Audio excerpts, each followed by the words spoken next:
Assalamualaikum warahmatullahi wabarakatuh.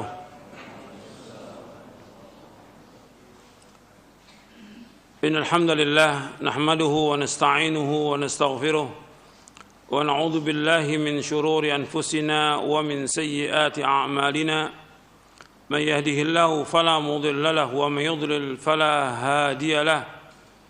Asyhadu an la ilaha illallah wahdahu la syarika lahu وأشهد أن محمدًا عبده ورسوله يا أيها الذين آمنوا اتقوا الله حق تقاته ولا تموتن إلا وأنتم مسلمون يا أيها الناس اتقوا ربكم الذي خلقكم من نفس واحدة وخلق منها زوجها وبث منهما رجالًا كثيرًا ونساء واتقوا الله الذي تساءلون به والأرحام إن الله كان عليكم رقيبًا يا أيها الذين آمنوا اتقوا الله وقولوا قولا سديدا يصلح لكم أعمالكم ويغفر لكم ذنوبكم ومن يطع الله ورسوله فقد فاز فوزا عظيما أما بعد فإن أصدق الحديث كتاب الله وخير الهدي هدي محمد صلى الله عليه وعلى آله وسلم وشر الأمور محدثاتها وكل محدثة بدعة وكل بدعة ضلالة وكل ضلالة finnar. Ayolah ikhwah, a'azakumullah, kepada kaum muslimin dan muslimat yang mudah-mudahan dirahmati oleh Allah Subhanahu wa taala.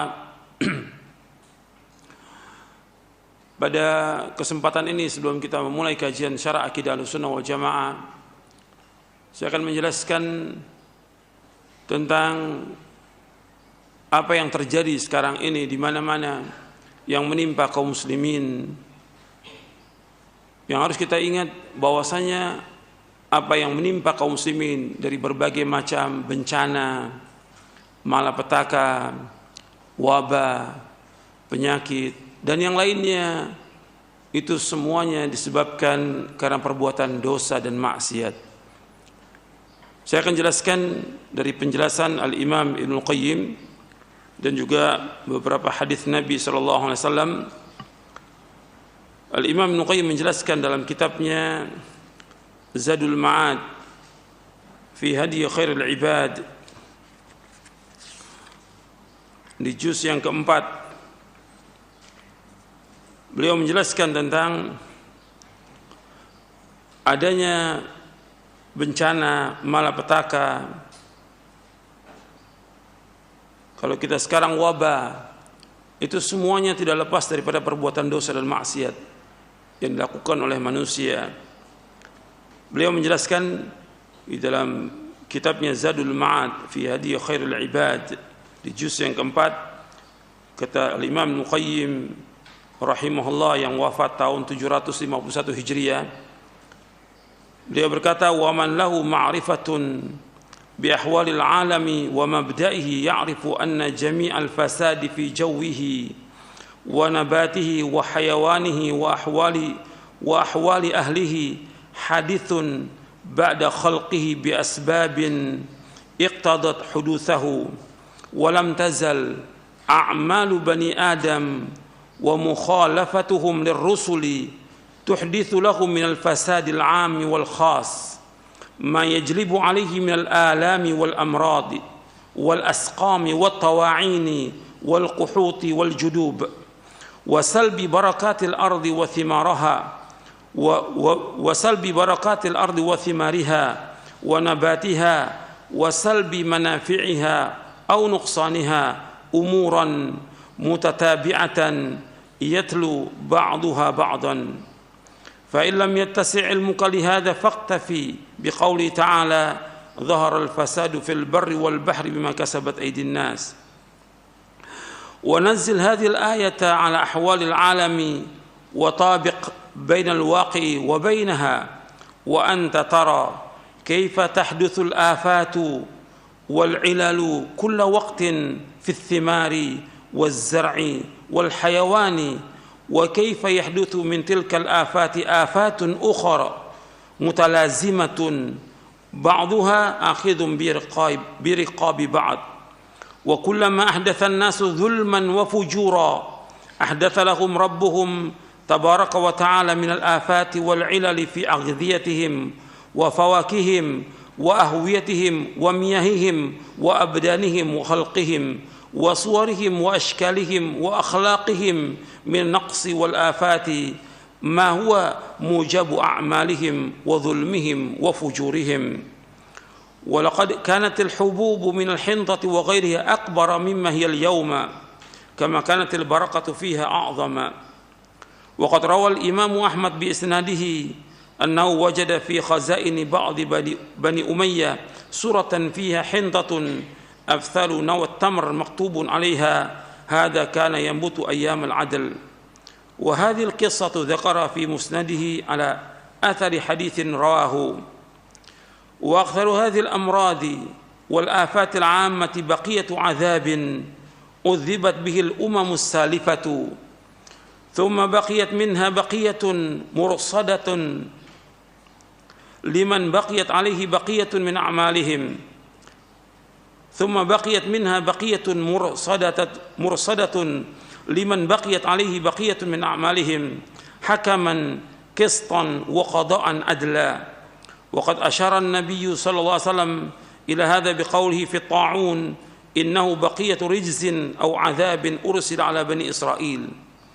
وكذلك سلط الله سبحانه وتعالى الريح على قوم 7 ليال و8 أيام، ثم أبقى في العالم منها بقية في تلك الأيام وفي نذيرها عظة وعبرة.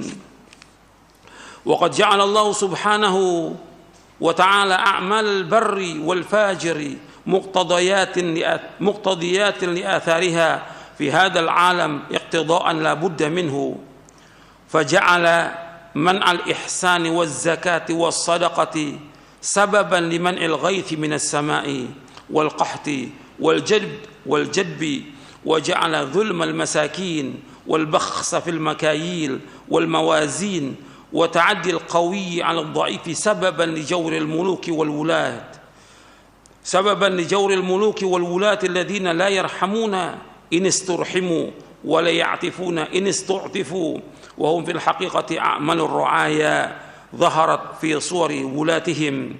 فإن الله سبحانه بحكمته وعدله يظهر للناس أعمالهم في قوالب وصور تناسبها، فتارة بقحط وجدب، وتارة بعدو، وتارة بولاة جائرين، وتارة بأمراض عامة، وتارة بهموم وآلام وغموم تحضرها نفوسهم لا ينفكون عنها، وتارة بمنع بركات السماء والأرض عنهم، وتارة بتسليط الشياطين عليهم تؤزهم إلى أسباب العذاب أزا لتحق عليهم الكلمة وليصير كل منهم إلى ما خلق له.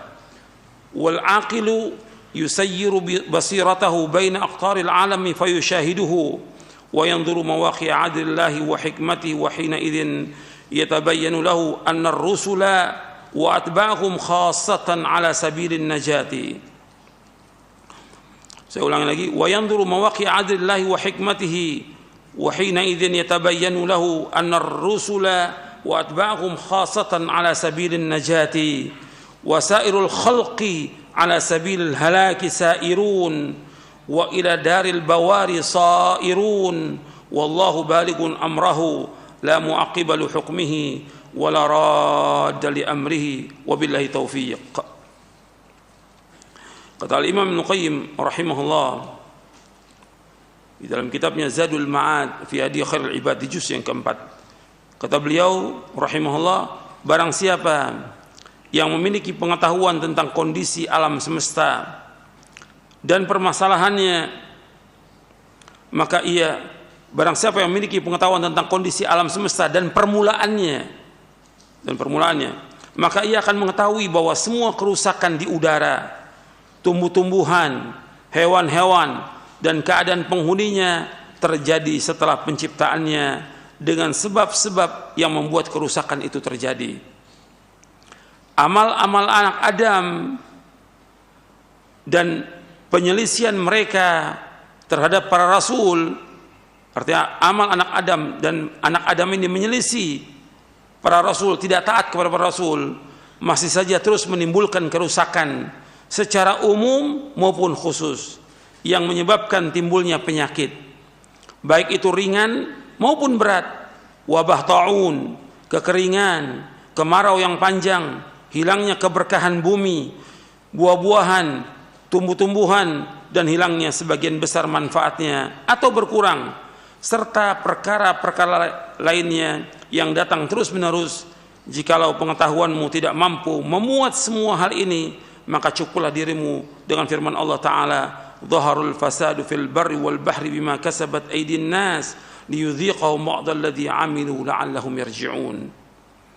Allah berfirman dalam surah Ar-Rum ayat 41, telah tampak kerusakan di daratan dan di lautan disebabkan karena perbuatan tangan-tangan manusia, agar Allah merasakan kepada mereka sebagian dari apa yang mereka perbuat, agar mereka kembali kepada Allah Subhanahu wa taala. Silakan Anda terapkan ayat ini pada kondisi alam semesta, cocokkan antara kenyataan yang terjadi dengannya. Niscaya Anda akan mendapati bagaimana kehancuran dan kerusakan terjadi setiap waktu pada buah-buahan, tanam-tanaman, dan binatang. Juga bagaimana kerusakan tersebut menghasilkan kerusakan-kerusakan lainnya yang datang silih berganti. Setiap kali manusia berbuat kezaliman dan kejahatan, maka Allah akan menimpakan kepada mereka kerusakan dan penyakit pada makanan, buah-buahan, udara, air, badan, rupa, bentuk, dan akhlak mereka. Kekurangan dan kerusakan tersebut timbul akibat perbuatan dosa mereka, akibat kezaliman dan kejahatan mereka. Dahulu biji-bijian gandum dan lainnya lebih besar daripada biji yang ada sekarang ini, sebagaimana keberkahan di dalamnya pun lebih besar dibandingkan sekarang. Imam Ahmad telah meriwayatkan dengan sanadnya bahwa di dalam gudang penyimpanan sebagian Bani Umayyah terdapat sebuah kantung berisi gandum sebesar biji kurma. Di kantung tadi tertulis, biji-biji ini tumbuh di hari-hari yang penuh dengan keadilan. Kisah ini dibawakan oleh Imam Ahmad rahimahullah dalam musnadnya setelah menyebutkan satu hadis yang ia riwayatkan. Kebanyakan dari penyakit dan kerusakan yang merata tersebut, saya ulangi, kebanyakan dari penyakit dan kerusakan yang merata tersebut merupakan sisa-sisa dari adab yang Allah timpakan kepada umat-umat terdahulu. Kemudian sisa-sisa adab tersebut mengintai orang-orang yang melakukan perbuatan serupa dengan umat-umat terdahulu. Sebagian hukum dan keputusan yang adil dari Allah Subhanahu wa taala.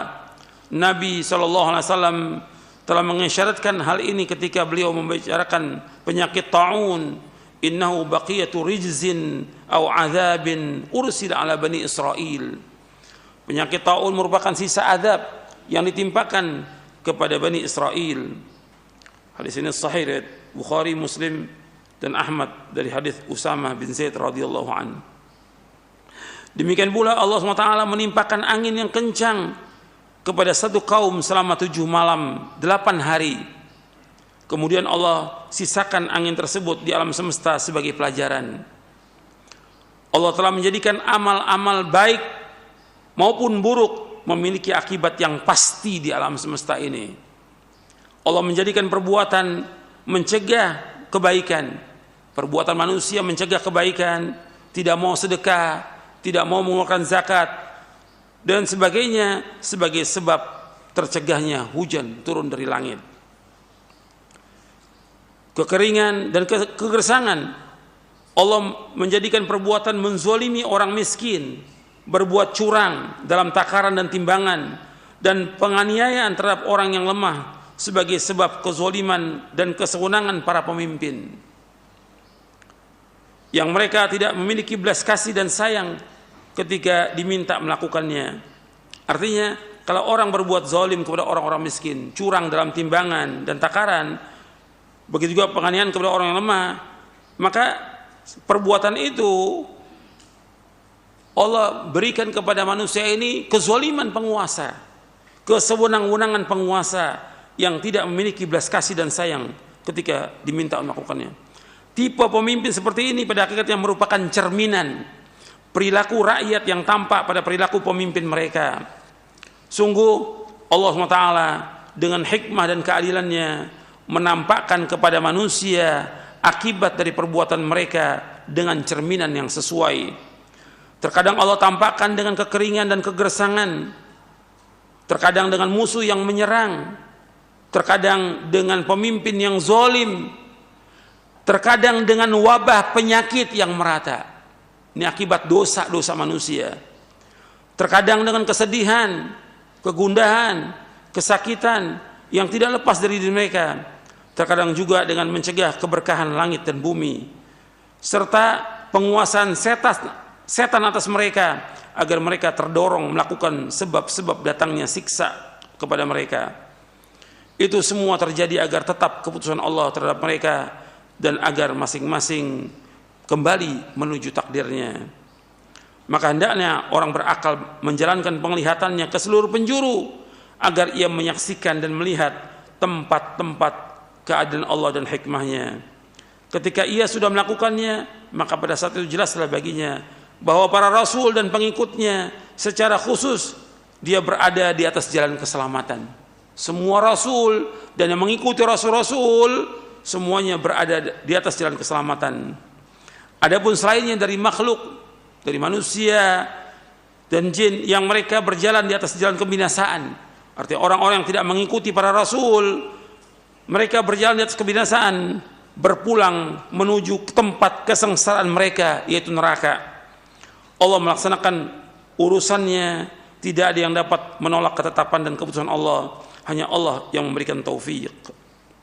Ini penjelasan Al-Imam Ibnu Qayyim. Kalau antum lihat seperti yang saya sampaikan pada pekan yang lalu, bahwa ini semuanya enggak lepas dari perbuatan dosa dan maksiat. Dan Allah menyebutkan demikian. Allah berfirman dalam surah Asy-Syura, surah 42 ayat 30, "Wa ma asabakum min musibatin fama kasabat aydikum wa ya'fu an katsir." Dan apa saja musibah menimpa kalian dengan sebab dosa-dosa kalian, dan Allah banyak memaafkan kalian. Banyak Allah maafkan. Kalau seandainya Allah ingin menghancurkan semuanya, Allah hancurkan semuanya. Tapi tidak demikian. Kalau umpamanya Allah mau binasakan semuanya, kena semuanya ini. Tapi tidak demikian. Artinya Allah sebutkan dalam ayat yang lain, kalau Allah ingin membinasakan, Allah binasakan ini dengan sebab perbuatan dosa-dosa manusia. Itu di surah Fatir di ayat 35 Allah menyebutkan, Allah berfirman di dalam surah Fatir, "Wala yu'akhidullahu an-nasa bima kasabu ma taraka 'ala dhahriha min dabbah, walakin yu'akhiruhum ila ajalin musamma, fa idza jaa ajaluhum fa innallaha kana bi'ibadihi basira." Kalau seandainya Allah mau menghukum dosa manusia, artinya Allah menghukum manusia dengan sebab perbuatan dosa-dosa mereka, maka Allah tidak akan tinggalkan seekor pun dari binatang di muka bumi. Allah habiskan semuanya kalau seandainya Allah mau. Tetapi Allah menangguhkan sampai waktu tertentu. Apabila sudah datang ajal mereka, sesungguhnya Allah Maha melihat keadaan hamba-hambanya. Dalam surah Fatir ayat 45. Surah Fatir surah 35 ayat 45. Dan juga Allah sebutkan dalam surah An-Nahl di ayat 61. Kemudian ikhwan fillah, azakumullah, bahwa Allah menurunkan kebaikan, kemudian juga siksaan agar manusia kembali kepada Allah. Seperti yang tadi disebutkan oleh Al-Hafidz Ibnu Katsir, Imam Muqayyim menyebutkan bahwasanya tampaknya kerusakan itu dengan sebab dosa-dosa manusia. Kerusakan itu dengan sebab dosa manusia. Tujuannya agar manusia kembali kepada Allah. Dhaharal fasadu fil barri wal bahri ma kasabat aydin nas liyudhiqahum ba'dal ladzi 'amilu la'allahum yarji'un. Jadi Allah menyebutkan tampak kerusakan di langit dan di bumi, tampak kerusakan di daratan dan lautan dengan sebab tangan-tangan manusia. Allah akan merasakan kepada mereka sebagian perbuatan dosa mereka. Artinya Allah sengaja menyiksa itu akibat dosa mereka, la'allahum yarji'un, agar mereka kembali kepada Allah. Itu tujuannya Allah turunkan bencana, petaka, musibah, wabah, agar manusia kembali kepada Allah. Agar manusia kembali kepada Allah. Apa yang disebutkan oleh Al-Imam Ibnu Qayyim, ini merupakan sabda Nabi SAW. Saya akan sebutkan dua hadis yang menjelaskan apa yang disebutkan oleh Ibnu Qayyim. Itu dengan sebab dosa manusia, adanya wabah, adanya penyakit, ada yang lain, adanya kezaliman penguasa, itu semua akibat dosa manusia. Nabi SAW menyebutkan dalam hadis Ibnu Umar, kata Abdullah bin Umar radhiyallahu anhuma, qala aqbala alaina Rasulullah SAW faqala ya ma'syaral muhajirin khamsun idza ibtulitum bihinna wa a'udzu billahi an tudrikuhun lam tadhharil fahishatu fi qaumin qat hatta yu'linu biha illa fasha fihim at-ta'un wal awja' allati lam takun madat fi aslafihim alladhina madaw wa lam yunqisul mikyala wal mizana illa akhadhu bis sinina wa shiddatil ma'unati wa jawri sultani alaihim wa lam yamna'u zakata amwalihim illa muni'ul qatra minas sama'i walaula al bahaim lam yumtaru wa lam yanqudu ahdallahi wa ahda rasulih illa sallallahu alaihim aduwan min ghairihim fa akhadhu ba'da ma fi aydihim wa ma lam tahkum a'immatuhum bi kitabillah wa takhayyaru mimma anzalallah illa ja'alallahu ba'sahum bainahum. Dari Abdullah bin Umar radhiyallahu anhu, ia berkata, Rasulullah SAW menghadap kepada kami kemudian bersabda, wahai sekalian kaum muhajirin, ada 5 hal yang jika kalian terjatuh ke dalamnya dan aku berlindung kepada Allah supaya kalian tidak menjumpainya.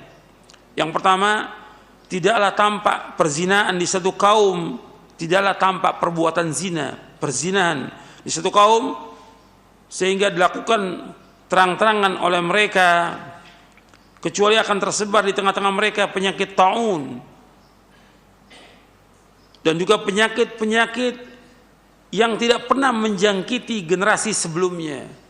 Yang pertama, kalau ada perbuatan zina atau lokalisasi perzinahan, juga adanya homo atau yang lainnya, semua fahisha, itu mesti akan timbul penyakit yang berbahaya yang belum pernah ada sebelumnya.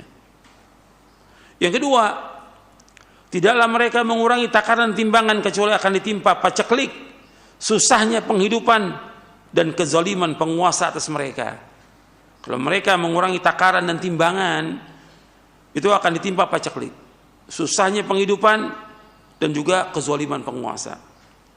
Yang ketiga, tidaklah mereka menahan zakat, artinya mereka tidak membayar zakat, kecuali hujan dari langit akan ditahan dari mereka, artinya hujan tidak turun. Dan sekiranya bukan karena hewan-hewan, saya manusia tidak akan diberi hujan. Artinya Allah memberikan hujan karena banyak hewan yang butuh air, Allah turunkan hujan. Kalau untuk manusianya udah banyak yang berbuat dosa. Kalau bukan karena hewan, Allah nggak turunkan hujan. Kemudian yang keempat, tidaklah mereka melanggar perjanjian mereka dengan Allah dan Rasulnya, kecuali Allah akan menjadikan musuh mereka dari kalangan selain mereka, orang-orang kafir yang berkuasa mereka. Lalu musuh tersebut mengambil sebagian kekayaan yang mereka miliki. Artinya orang-orang kafir menjajah negeri-negeri kaum muslimin dan mengambil harta mereka. Yang kelima, dan selama pemimpin mereka, pemimpin kaum muslimin tidak berhukum dengan hukum Allah, tidak berhukum dengan kitabullah dan sunnah rasulnya, dan mengambil yang terbaik dari apa yang Allah turunkan, melainkan Allah akan menjadikan permusuhan di antara mereka. Terus terjadi peperangan di antara kaum muslimin. Ini hadis ini diriwayatkan oleh Imam Ibnu Majah dan hadis ini hasan.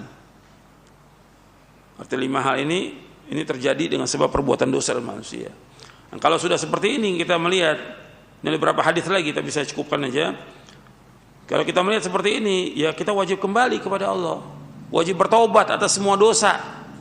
Jadi yang paling penting ketika ada wabah, ada penyakit, ada petaka, yang paling penting dianjurkan kaum muslimin untuk bertaubat kepada Allah, kembali kepada Allah, bukan yang lain. Boleh orang menyebutkan tentang berbagai macam secara yang mereka ketahui dari ilmu pengetahuan mereka tentang protokol kesehatan atau yang lainnya, itu bagus, itu bagus. Tapi yang paling penting bagaimana manusia ini kembali kepada Allah, itu yang paling penting. Karena semua yang terjadi, musibah, petaka, bencana, wabah yang tadinya sudah hampir hilang timbul lagi, ini semua karena dosa, bukan yang lain. Protokol kesehatan tetap dipakai, nggak ada masalah, tapi yang paling penting bagaimana orang kembali kepada Allah. Kembali kepada Allah. Kalau kembali kepada Allah berarti mereka wajib apa? Wajib taubat kepada Allah, sebagaimana Allah berfirman di dalam surah An-Nur, wa tubu ilallahi jami'an ayyuhal mu'minuna la'allakum tuflihun. Bertaubatlah kalian semuanya kepada Allah wahai orang beriman agar kalian menjadi orang-orang yang berbahagia. Allah juga perintahkan dalam surah At-Tahrim ayat 8, ya ayyuhalladzina amanu tubu ilallahi taubatan nasuha. Wahai yang beriman, taubatlah kepada Allah dengan taubat yang nasuh, taubat yang ikhlas, taubat yang jujur. Sekarang kalau disuruh mereka taubat kepada Allah, berarti mereka kembali kepada Allah, taubat kepada Allah. Kalau mereka suruh taubat kembali dan memenuhi syaratnya, mengingat dosa-dosa mereka, taubat kembali kepada Allah, kemudian melakukan amal-amal soleh. Amal soleh yang paling baik dari semua amal soleh apa? Salat. Kata Nabi SAW, wa'lamu anna khaira a'malikum as-salat. Ketahuilah bahwa sebaik-baik amal kalian adalah salat. Yang paling baik salat. Karena itu jangan meninggalkan salat, jangan meninggalkan masjid. Yang paling baik amal itu salat. Kembali kepada Allah, taubat kepada Allah. Makanya Al-Hafidz Ibnu Hajar Al-Asqalani ketika menjelaskan tentang ta'un dalam kitabnya Badlul Ma'un fi Fadli Ta'un, di antara beliau sebutkan di tahun keberapa begitu terjadi ta'un. Setiap hari itu bukan satu, dua orang, bukan 100, ribuan orang mati setiap hari. Kemudian manusia taubat kepada Allah. Mereka berbondong-bondong datang ke masjid. Taubat kepada Allah, mereka berbondong-bondong datang ke masjid. Itu diantara yang disebutkan oleh Al-Hafidz Ibnu Hajar Al-Asqalani dalam kitabnya Badlul Ma'un fi Fadli Ta'un. Ke masjid. Ke masjid. Tempat yang paling baik di muka bumi ini apa? Tempat yang paling baik yang dicintai oleh Allah, ahabbul biladi ilallah masajiduha. Tempat yang paling dicintai oleh Allah apa? Masjid. Jangan dijauhkan masjid. Buka masjid, laksanakan ibadah dalam masjid, laksanakan sholat. Azan dikumandangkan untuk apa? Azan, panggilan Allah untuk sholat berjamaah yang 5 waktu. Hidupkan itu, doa kepada Allah, karena dalam sujud tempatnya doa dan dikabulkan doa kita. Sampai Nabi bersabda, wa amma fis sujud fajtahidu fid du'a faqaminun ayyustajaba lakum. Adapun dalam sujud kamu banyakkan doa, sungguh-sungguh doa, maka akan dikabulkan doa kalian. Ini ada semua sahih. Jadi justru dengan diajak baik itu oleh pemerintah, oleh ulama, oleh para dai ke masjid, insya Allah wabah ini akan hilang. Akan diangkat wabah ini oleh Allah Ta'ala. Ajak manusia ke masjid, ajak manusia untuk sholat, ajak manusia untuk tobat, berhenti dari semua perbuatan dosa mereka, ajak mereka untuk kembali kepada Allah. Insya Allah wabah ini akan diangkat oleh Allah. Dan itu yang dilakukan oleh para ulama terdahulu. Ke masjid, mereka berdoa kepada Allah, akan diangkat. Masing-masing berdoa waktu sujudnya, berdoa kepada Allah. Kemudian doa kepada Allah, terus berdoa kepada Allah, akan dihilangkan wabah ini. Jadi yang paling penting itu bagaimana manusia kembali kepada Allah. Karena kan semuanya berpikirnya kepada keduniaan. Oh sebabnya ini, bersebabnya kumpul, sebabnya ini keduniaan manusia yang mereka ketahui. Tapi ada yang mereka tidak ketahui, yang Allah dan Rasulnya sebutkan, yaitu kembali kepada Allah, taubat kepada Allah semua dosa. Karena dosa manusia banyak. Diingatkan tuh tentang syirik. Para dai, para ustadz ingatkan tentang bahaya syirik. Ini paling besar ini yang terjadi. Antum bisa lihat dalam surah Ar-Rum tadi.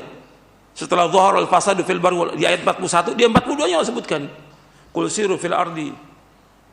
Kemudian berjalan kalian di muka bumi, kemudian lihat akibat orang-orang yang sebelum kalian, kana aktsaruhum musyrikin, kebanyakan mereka adalah musyrikin. Kenapa terjadi kerusakan, bencana, wabah dan segala macam? Karena banyaknya orang berbuat syirik. Memalingkan ibadah kepada Allah. Itu harus diingat itu. Agar manusia kembali kepada Allah Subhanahu wa taala. Disuruh kita berjalan di muka bumi ini, lihat akibat perbuatan orang-orang yang berbuat syirik itu menimbulkan bencana semuanya. Allah menyebutkan di ayat 41-nya, qul siru fil ardi fanduru kaifa kana aqibatul ladzina min qablu kana aktsaruhum musyrikin. Maka berjalan kalian di ayat 42 surah Ar-Rum. Berjalan kalian di muka bumi ini, akan melihat bagaimana akibat orang-orang sebelum kalian, kebanyakan mereka berbuat syirik. Allah turunkan wabah, penyakit, petaka. Karena apa? Mereka berbuat syirik kepada Allah. Kemudian yang kedua, apa? Mereka meninggalkan sholat. Karena dosa yang paling besar, meninggalkan sholat. Lebih besar daripada dosa yang lain. Kemudian seperti hadis yang tadi lagi, yaitu banyaknya perzinahan. Banyaknya orang minum khamr. Begitu juga mengurangi timbangan dan takaran. Berbuat zalim kepada rakyat yang kecil, orang-orang yang lemah. Mereka tidak mengeluarkan zakat dan yang lainnya, maka Allah tempahkan azab. Maka ini harus perhatikan, yang diingatkan untuk semuanya kembali kepada Allah.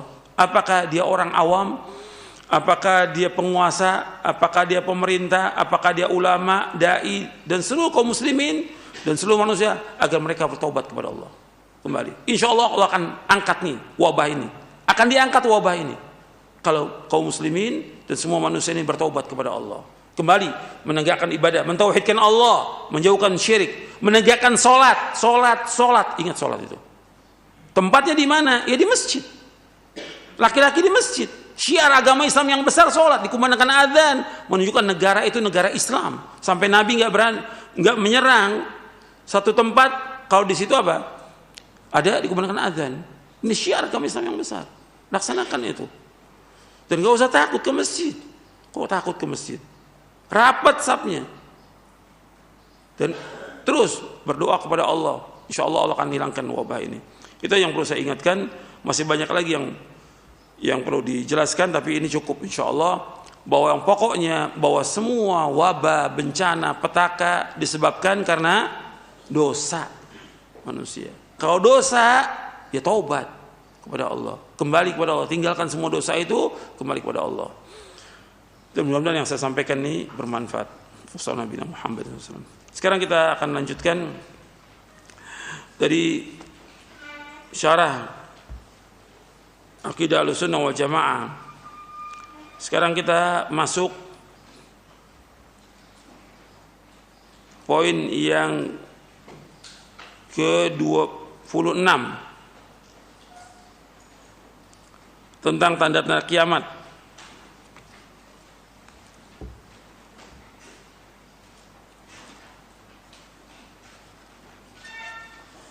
Tentang tanda-tanda kiamat.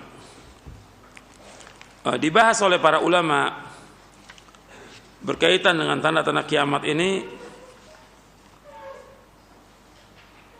karena berkaitan dengan iman kepada yaumul akhir. Dibahas oleh para ulama tentang tanda-tanda kiamat karena berkaitan dengan iman kepada yaumul akhir.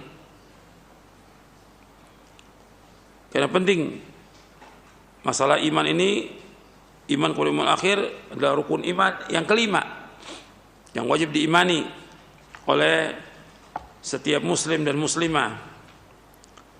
Maka Nabi sering menyebutkan tentang iman kepada Allah dan iman kepada yaumul akhir. Dan Allah juga menyebutkan di dalam surah Al-Baqarah di ayat 177, "Laisal birra an tuwallu wujuhakum qibala al-masyriq wal maghrib walakinnal birra man amana billahi wal yawmil akhir." Bukannya kebaikan itu engkau menghadapkan wajahmu ke arah timur dan barat, tapi kebaikan itu itu orang-orang yang beriman kepada Allah dan hari akhir. Allah juga menyebutkan dalam surah Al-Baqarah ayat 232, ayat 232, dzalika yu'adzu bihi man kana minkum yu'minu billahi wal yawmil akhir. Yang demikian dinasihati kepada orang di antara kalian yang beriman kepada Allah dan hari akhir. Jadi disebutkan tentang iman kepada umul akhir. Adanya tanda kiamat ini agar manusia bersiap-siap melakukan amal-amal soleh. Karena kiamat itu satu kepastian. Makanya tentang nama-nama kiamat banyak sekali Allah sebutkan dalam Al-Quran.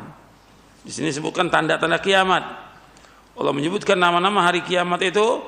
Allah menyebutkan dengan kalimat as-sa'ah. As-sa'ah. Inna as-sa'ata la'atiyatun la raiba fiha. Sesungguhnya kiamat itu pasti akan terjadi. Allah menyebutkan dengan yaumul ba'ats. Allah menyebutkan dengan yaumuddin, malik yaumiddin, yang tiap hari kita baca. Minimal 17 kali kita baca malik yaumiddin. Allah menyebutkan dengan yaumul hasrah, hari penyesalan, ad-darul akhirah. Allah menyebutkan dengan yaumul fasl. Allah menyebutkan dengan yaumul hisab. Allah menyebutkan dengan yaumul wa'id. Allah sebutkan dengan yaumul khuruj. Allah sebutkan dengan al-waqi'ah. Allah sebutkan dengan al-haqqah. Allah sebutkan dengan at-tamatul kubra. Allah sebutkan dengan as-sakhah. Allah sebutkan dengan al-azifah. Allah sebutkan dengan al-qari'ah. Dan yang lainnya. Allah sebutkan dengan al-ghashiyah. Ini nama-nama kiamat. Nama ini banyak Allah sebutkan supaya manusia ini sadar bahwa kiamat itu pasti terjadi dan dia harus mempersiapkan diri untuk itu. Di antara lagi hikmah disebutkan tentang tanda-tanda kiamat di dalam kitab-kitab akidah, karena adanya orang-orang yang menolak tentang tanda-tanda kiamat karena mereka beralasan bahwa hadis-hadis tentang tanda kiamat hadisnya ahad, tidak bisa dipakai sebagai hujjah. Itu ada yang berpendapat demikian. Tapi ini tolak karena apa? Dalam Islam bahwa hadis ahad itu bisa dipakai hujjah dan harus dipakai sebagai hujjah.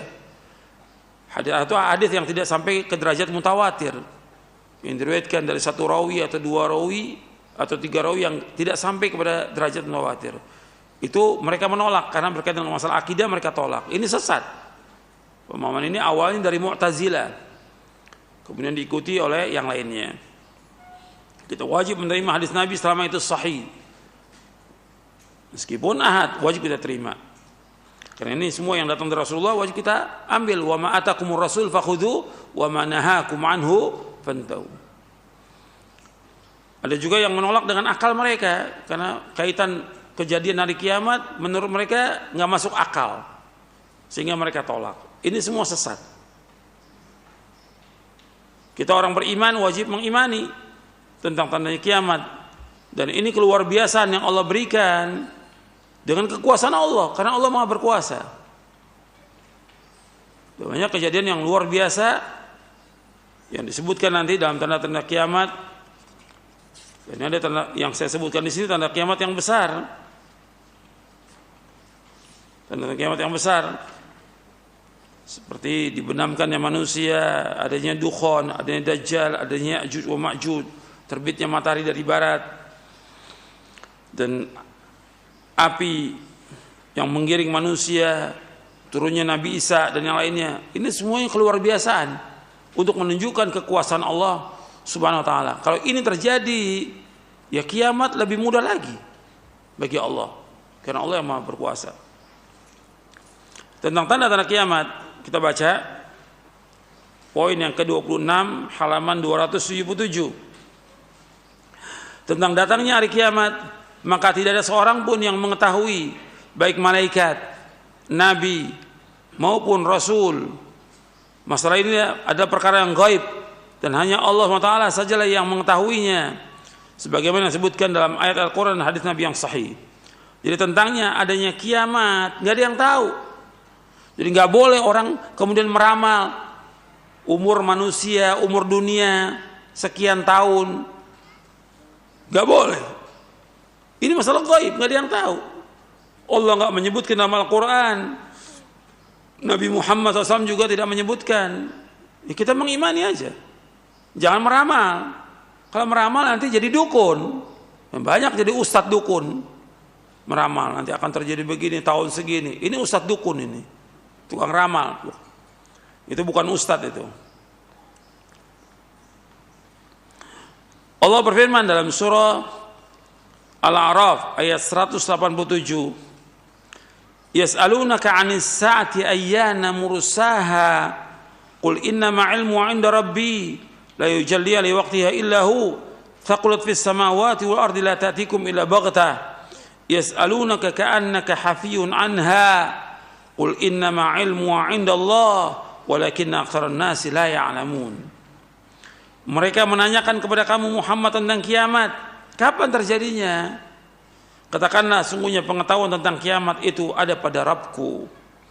Tidak ada seorang pun yang dapat menjelaskan waktu terjadinya selain Allah. Kiamat itu sangat berat huru-haranya bagi makhluk yang di langit dan di bumi. Tidak akan datang kepadamu kecuali secara tiba-tiba. Mereka bertanya kepadamu seakan-akan engkau mengetahuinya.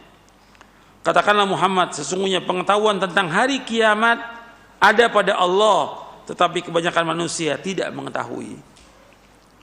Arti di sini orang pernah bertanya kepada Nabi SAW, kapan terjadi kiamat? Nabi menjawab, ini sudah cukup jawaban ini. Ilmunya di sisi Allah, nggak ada yang tahu. Kemudian bagaimana datangnya? Datangnya dengan tiba-tiba. Datangnya dengan tiba-tiba. Makanya kita harus mempunyai persiapan. Dikasih tahu tentang tanda kiamat berarti sudah dekat hari kiamat ini. Allah juga berfirman, yas'alukan nasu 'anis sa'ah qul innama 'ilmuha 'indallah wa ma yudrika la'alla as-sa'ata takunu qariba. Manusia bertanya kepadamu tentang hari kiamat.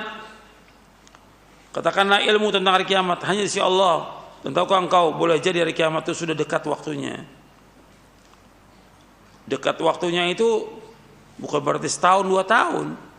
Ketika Nabi menyebutkan SAW tentang kiamat, Nabi sebutkan, aku diutus di hadapan kiamat. Antara Nabi SAW dengan sekarang ini sudah berapa tahun? 1500 tahun. Tapi tetap dikatakan dekat. Kiamatnya sudah dekat. Dan Nabi nggak tahu tentang kapan terjadi kiamat. Ketika malaikat Jibril alaihissalam bertanya kepada Nabi Muhammad SAW, fa akhbirni anis sa'ah, kabarkan kepada aku kapan terjadi kiamat. Nabi SAW menjawab, mal mas'ulu anha bi'alim nasail, orang yang ditanya tidak lebih mengetahui daripada orang yang bertanya. Artinya dua-duanya sama-sama nggak tahu.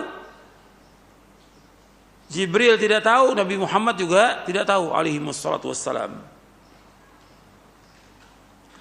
Meskipun waktu terjadinya hari kiamat tersebut tidak ada yang mengetahuinya, akan tapi Allah Subhanahu wa taala telah memberitahukan kepada Rasulnya sallallahu alaihi wasallam tentang tanda-tanda kiamat tersebut.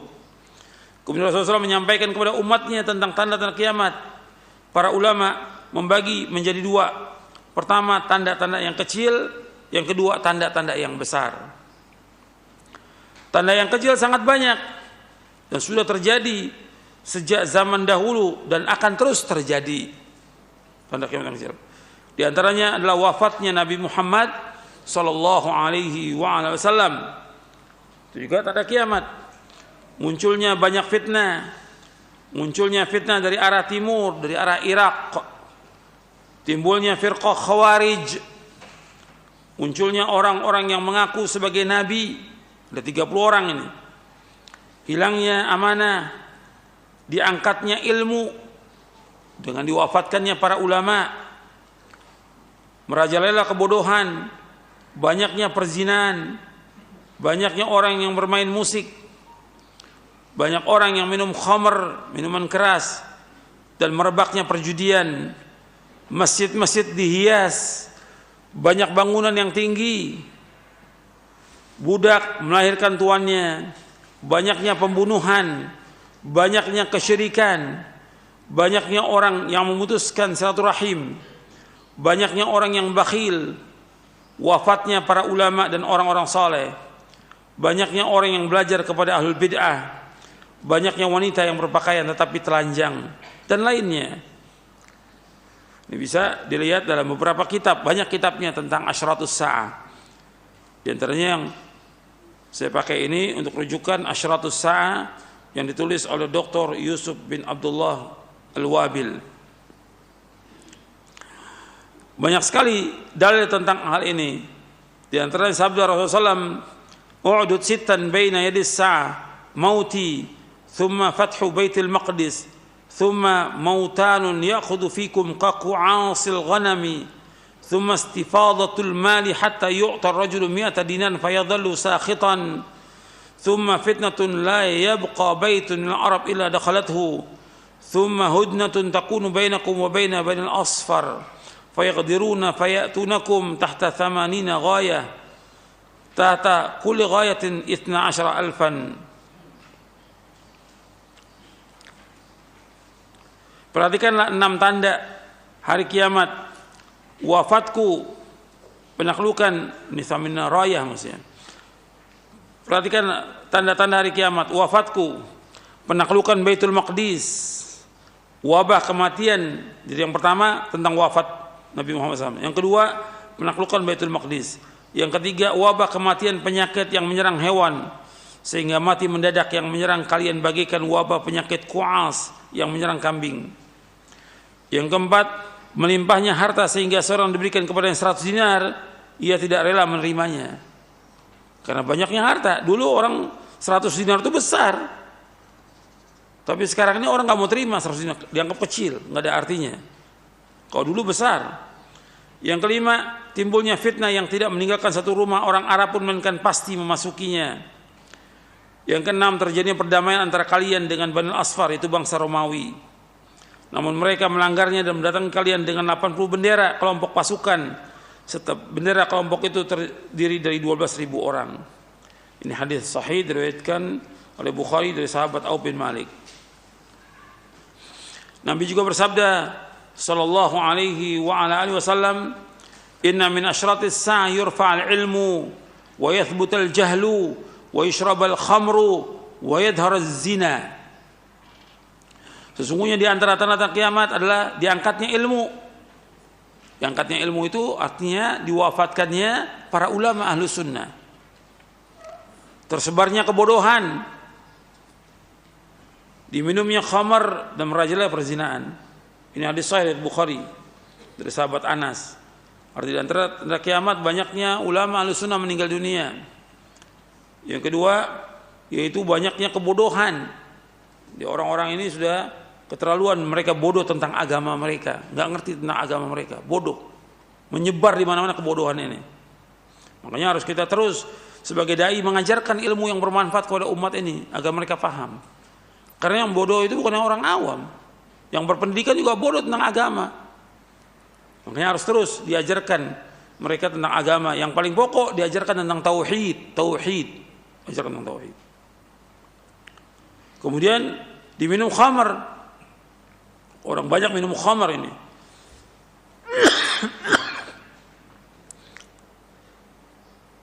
Kemudian banyaknya perzinaan di mana-mana. Lokalisasi perzinaan atau tempat-tempat perzinaan yang lainnya atau yang lainnya dengan cara-cara yang lain. Ini semua tanda kiamat yang kecil ini. Kemudian munculnya tanda-tanda yang kedua, yaitu tanda kiamat yang besar. Sebagai tanda telah dekatnya hari kiamat. Penulis khususkan pembahasan tentang sebagian tanda kiamat yang besar karena ada sebagian orang atau golongan yang menolak tentang tanda-tanda kiamat besar berdasarkan akal, ra'yu dan hawa nafsu. Padahal para ulama Ahlussunnah sudah membahas pembahasan ini dalam kitab-kitab tafsir, kitab-kitab hadis dan kitab-kitab akidah mereka tentang masalah tanda kiamat. Pembahasan mengenai permasalahan ini mengikuti jejak para ulama Ahlussunnah dalam kitab-kitab mereka seperti dalam kitab Syarhul Aqidah At-Tahawiyah dan kitab-kitab yang lainnya. Ahlussunnah wal Jamaah mengimani tentang adanya tanda-tanda kiamat yang besar, seperti keluarnya Imam Mahdi, keluarnya Dajjal, turunnya Nabi Isa alaihissalam dari langit, Ya'juj wa Ma'juj, terbitnya matahari dari barat, dan yang lainnya. Allah SWT berfirman dalam surah Al-An'am ayat 158, Allah berfirman, hal yanzuruna illa an ta'tiyahumul malaikatu aw ya'tiya rabbuka aw ya'tiya ba'du ayati rabbik yauma ya'ti ba'du ayati rabbika la yanfa'u nafsan imanuha lam takun amanat min qablu aw kasabat fi imaniha khaira qul intaziru inna muntazirun. Yang mereka nanti-nantikanlah kedatangan malaikat kepada mereka, atau kedatangan Rabbmu, atau sebagian tanda-tanda dari Rabbmu. Pada hari datangnya sebagian tanda-tanda Rabbmu, tidak berguna lagi iman seseorang yang belum beriman sebelum itu, atau belum berusaha berbuat kebajikan dengan imannya itu. Katakanlah, tunggulah, kami pun menunggu. Surah Al-An'am ayat 158. Jadi Allah menyebutkan di sini tentang tanda-tanda kiamat. Rasulullah SAW bersabda, inna sa'ata la takunu hatta takuna 10 ayatin khasfun bil masyriqi wa khasfun bil maghribi wa khasfun fi jaziratil arab wad dukhanu wad dajjalu wa dabbatul ardi wa ya'juj wa ma'juj wa tulu'u syamsi min maghribiha wa narun takhruju min qa'ri adan tarhalun nasa wa nuzulu Isa bin Maryam alaihi salatu wassalam. Hari kiamat tidak akan terjadi hingga terjadi 10 tanda. Yang pertama, ditenggelamkan permukaan bumi yang ada di timur, ditenggelamkan. Yang kedua, ditenggelamkan permukaan bumi yang ada di barat. Yang ketiga, dibenamkannya permukaan bumi yang ada di Jazirah Arab. Yang keempat, keluarnya asap. Yang kelima, keluarnya Dajjal. Yang keenam, keluarnya binatang yang besar. Yang ketujuh, keluarnya Ya'juj wa Ma'juj. Yang kedelapan, terbitnya matahari dari barat. Yang kesembilan, api yang keluar dari dasar bumi Aden yang menggiring manusia. Serta yang kesepuluh, turunnya Nabi Isa bin Maryam alaihissalatu wassalam. Hadis ini sahih, diriwayatkan oleh Imam Muslim, Abu Daud, Tirmidzi, Ibnu Majah, Ahmad dari sahabat Hudzaifah bin Asid radhiyallahu an. Allah juga berfirman dalam surah An-Naml ayat 82, wa idza waqa'al qawlu 'alaihim akhrajna lahum dabbatan minal ardi tukallimuhum anna an-nasa kanu biayatina la yuqinun. Dan apabila perkataan ketentuan masa kehancuran alam telah berlaku atas mereka, kami keluarkan makhluk bergerak yang bernyawa dari bumi yang akan mengatakan kepada mereka bahwa manusia dahulu tidak yakin kepada ayat-ayat kami. Artinya binatang ini bisa berbicara kepada manusia. Wallahu a'lam. Sampai di sini dulu kajian kita. Wassallallahu Nabi Muhammadin sallallahu alaihi wa ala alihi wasallam. Nah, terima kasih kami ucapkan untuk Al-Ustadz. Jazakumullahu khairan, materi bahasan yang penuh manfaat serta nasihat berharga dalam mukadimah tadi. Semoga Allah Subhanahu wa taala berkahi dan jaga Al-Ustadz beserta keluarga dan bermanfaat untuk kita semua. Ikhwatal Islam, pendengar dan pemirsa, kita masuk ke sesi interaktif bagi Anda yang akan bertanya secara langsung kepada Al-Ustadz. Silahkan. Tentunya kami berharap pertanyaan berkesesuaian dengan nasihat dan materi yang Ustadz sampaikan tadi. Silahkan, kami coba sapa dari penelpon terlebih dahulu. Assalamualaikum warahmatullahi wabarakatuh. Waalaikumsalam warahmatullahi wabarakatuh. Silahkan, dengan siapa, dari mana Bapak? Rizal di Singkawang, Kalimantan Barat. Pak Rizal di Kalimantan Barat. Silahkan pertanyaannya. Barakallahu fiik, awal mengenai wabah, kan Allah telah bersumpah dengan nama dirinya tidak akan berbuat zalim kepada makhluknya dengan kejadian wabah ini. Yang ingin Anda tanyakan, Ustaz, dengan adanya kemaksiatan yang dilakukan segelintir orang, apakah orang yang melihat kejadian itu dan tidak mencoba untuk mencegahnya akan menanggung dosanya juga? Yeah. Sekolah jeda kelahiran. Assalamualaikum warahmatullahi wabarakatuh. Waalaikumsalam warahmatullahi wabarakatuh. Terima kasih Pak Rizal di Kalimantan Barat. Silahkan Ustaz. Iya, bagus pertanyaannya. Jadi berkaitan dengan mukadimah yang tadi, bahwa adanya wabah, adanya penyakit, adanya petaka, adanya gempa, adanya bencana, itu semua tidak lepas dari perbuatan dosa-dosa manusia. Sekarang kita hidup di masyarakat yang mereka berbuat dosa dan maksiat. Apakah kita juga ikut kena? Kewajiban ini yang paling penting kepada para dai dan juga ulil amri. Para dai dan ulil amri untuk terus mengingatkan manusia agar mereka berhenti dari perbuatan dosa dan maksiat. Apakah syirik, perbuatan bid'ah, meninggalkan sholat. Banyak yang meninggalkan sholat, tidak sholat mereka. Minum khamr, berzina, riba dan yang lainnya. Itu wajib diingatkan. Itu kewajiban para dai. Adapun orang awam, ya dia hanya mengingatkan semampu dia dari apa yang seperti sholat. Ya paling ngajak ke sholat ke masjid dia. Jangan lupa sholat. Itu yang dia tahu. Tapi dalil dia nggak tahu. Tapi mengingatkan penting. Mengingatkan orang jangan berzina. Itu sudah cukup bagi orang awam. Yang paling penting lagi dia keluarganya untuk diingatkan, ya ayyuhalladzina amanu qu anfusakum wa ahlikum nar. Wahai yang beriman, jaga diri kamu dan keluargamu dari api neraka. Sekarang pertanyaannya, kalau terjadi demikian di masyarakat, apa kita ikut kena juga akibat perbuatan dosa mereka? Allah sudah ingatkan dalam surah Al-Anfal di ayat 25. Ingat dalam surah Al-Anfal ayat 25. Allah berfirman, "Wattaqu fitnatan la tusibanna alladziina dzalamu minkum khassah wa'lamu annallaha syadidul iqab." Hendaklah kalian berhati-hati fitnah yang tidak menimpa orang-orang yang zalim di antara kalian saja. Ketahuilah Allah itu sangat keras siksanya. Artinya tidak orang yang berbuat dosa saja yang kena. Semua kena ini. Semua kena kaum muslimin yang lain.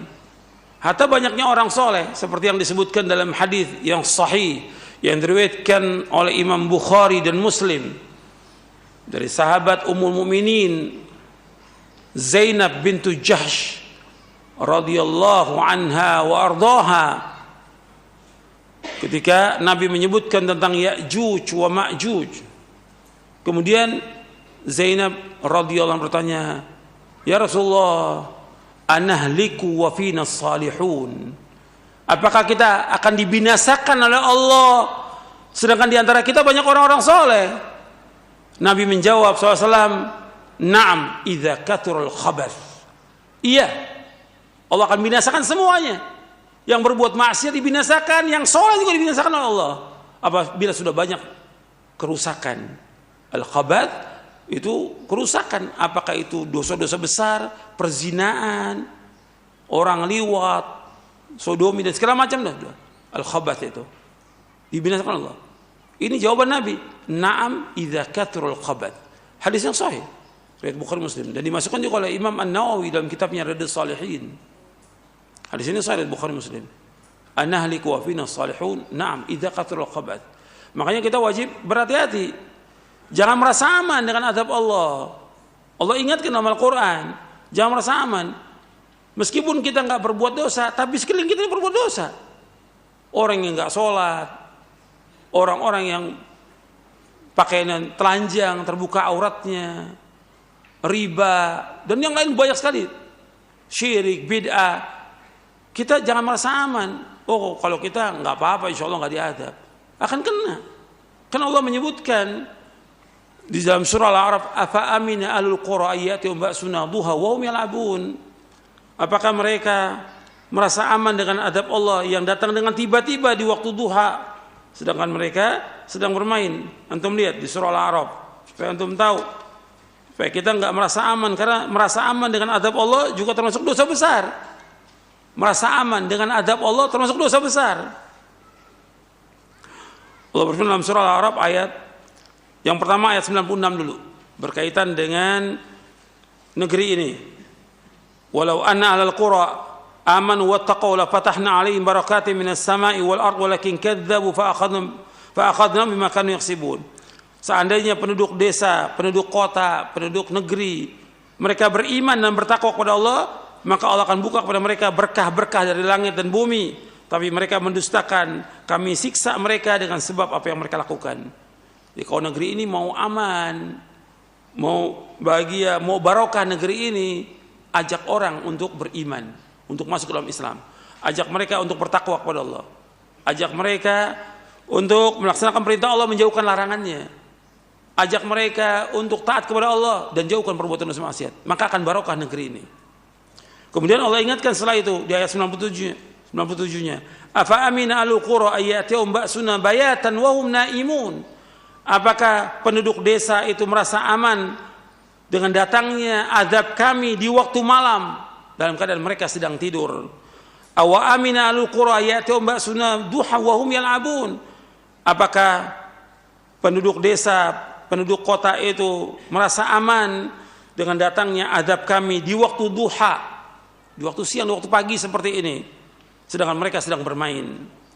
Afa aminu makrallah fala ya'manu makrallah ilal qaumul khasirun. Apakah mereka merasa aman dengan makar Allah, dan tidak ada yang merasa aman dengan makar Allah kecuali orang-orang yang rugi. Makanya kita jangan merasa aman dengan azab Allah. Tetap hati-hati. Orang beriman itu ada khauf dan roja, takut dia kepada Allah dan takut kepada azabnya, dan mengharap kepada Allah rahmat yang sangat luas. Itu orang beriman, nggak boleh merasa aman. Ya, itu jawaban saya. Dan nasihat Al-Ustaz. Untuk selanjutnya kami berikan kesempatan yang kedua dari penelpon kembali di 0218236543. Silahkan. Ya, sudah masuk barangkali? Naam. Ya, masih. Ya, Abu Alif, Ustaz. Ya, alhamdulillah sudah tersambung. Dengan siapa, dari mana, Bapak? Dari Abu Alif di bawah, Ustaz. Ya, silakan Bapak pertanyaannya. Assalamualaikum warahmatullahi wabarakatuh. Waalaikumsalam warahmatullahi wabarakatuh. Gini, Ustaz, kan ada yang mengatakan bahwa saya tidak mengikuti imam mazhab yang 4. Saya hanya mengikuti mazhab Rasulullah SAW dan para sahabatnya. Apakah perkataan ini bisa dibenarkan? Iya. Ya, begitu saja pertanyaannya, Ustaz. Ya, Assalamualaikum warahmatullahi wabarakatuh. Waalaikumsalam warahmatullahi wabarakatuh. Terima kasih Bapak yang di bawah-bawah. Silahkan, Ustaz. Iya. Di zaman Rasulullah SAW tidak ada mazhab yang Allah dan Rasulnya perintahkan kita ikut siapa? Ikut siapa? Rasulullah SAW. Allah berfirman di dalam surah Ali Imran di ayat 31, Qul in kuntum tuhibbunallaha fattabi'uni yuhibbukumullah wa yaghfir lakum dunubakum wallahu ghafurur rahim. Katakanlah, seandainya kamu cinta kepada Allah, ikuti aku. Ikuti aku siapa? Nabi Muhammad SAW. Saya Allah akan cinta kepada kalian dan Allah akan mengampuni dosa kalian. Kemudian Allah berfirman dalam surah An-Nisa di ayat 59, Ya ayyuhalladzina amanu athi'ullaha wa athi'ur rasula wa ulil amri minkum fa in tanaza'tum fi syai'in farudduhu ila Allahi war rasul in kuntum tu'minu billahi wal yawmil akhir dzalika khairu wa ahsanu ta'wila. Wahai orang beriman, taatlah kepada Allah dan ulil amri antara kalian. Ya ayyuhalladzina athi'ullaha wa rasul wa ulil amri fa in tanaza'tum fi syai'in, apabila kalian berselisih tentang satu masalah dalam masalah agama ini, faruddu ila Allah Rasul, kembalikan kepada Allah. Kepada Allah kepada Al-Quran. War Rasul itu kepada sunnah. Jika kalian beriman kepada Allah dan hari akhir, yang demikian yang paling baik dan sebaik-baik akibatnya. Artinya disuruh kita kembali kepada Quran dan sunnah, tidak kepada mazhab. Kalau dikatakan harus ikut mazhab, sekarang orang-orang sebelum adanya para imam itu ikut siapa? Atau tanya kepada mereka, kalau orang harus ikut madhab, Imam Syafi'i, Hanafi, Maliki, Hambali rahimahullah, mereka itu madhabnya apa? Waktu mereka hidup, madhabnya mereka apa? Ikut siapa mereka? Ikut Rasulullah SAW. Kalau harus bermadhab, madhabnya Abu Bakar dan Umar itu apa madhabnya? Ikut siapa mereka? Ikut Rasulullah SAW. Jadi yang benar itu kita mengikuti Rasulullah. Mengikuti dalil. Kalau sudah datang dalil, meskipun berbeda dengan mazhab, yang wajib kita ikut apa? Dalil. Itu yang Allah perintahkan dalam Al-Quran, dan itu yang diperintahkan oleh Rasulullah SAW. Ini kalau kita bicara soal ini panjang ini. Ada pembahasannya tidak pada sekarang ini. Itu ada pembahasan sendiri berkaitan dengan masalah ini. Saya bawakan juga tentang masalah itu di beberapa tempat, termasuk dalam kitab Menuntut Ilmu Jalan Menuju Surga. Apakah orang itu harus bermadzhab, dan juga pertanyaan-pertanyaan kepada para ulama tentang masalah itu. Yang lain silakan. Terima kasih, jazakallahu khairan jawaban dan nasihat Al-Ustaz. Untuk selanjutnya kami angkat dari pesan singkat. Ada pertanyaan dari Saudara Yusuf di Bekasi. Assalamualaikum warahmatullahi wabarakatuh. Ustaz, bagaimanakah sikap kami jika lingkungan kami penuh dengan keburukan dan kemaksiatan, dan kami merasa belum mampu untuk beramar ma'ruf nahi munkar? Mana yang lebih baik bagi kami?